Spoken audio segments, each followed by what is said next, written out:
Champion for basketball, and so I've been at the level severally with ball games. I also value volleyball so much, but apparently I'm with the football team that we were able to proceed there.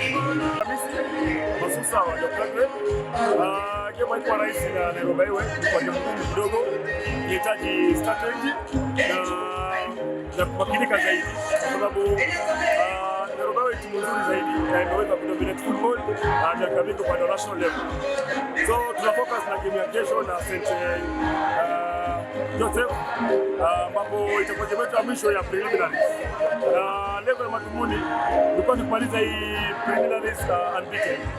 Malahu from Amatusha in Dotagri, and I would like to say that the game has played a very nice game. Our boys have been so much disciplined in the game, and I want to believe that Highway was good as well.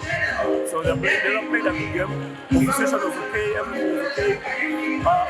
Only that we had slight things that never miss in a game, but I want to believe the game was okay. We played 2 games, we won 1, so we are hoping for the next game probably to win so they can be able to proceed. Nafasi ya pili lazima ujitayarishe. Tuliwaambia wachezaji wetu ya kwamba unajua ilifaa tushinde the regional championship, lakini hatukuweza.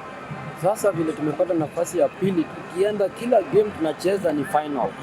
Na hivyo tumeona kama wameingia kwa game yote, wanacheza ni kama finali yenye wanataka kushinda kwa nguvu zao. So ni true mental strength yenye tumeweka kwa wachezaji ili waweze kukua, wajue kwamba kuna kitu tunahitaji kutoka kwao yenye hatuku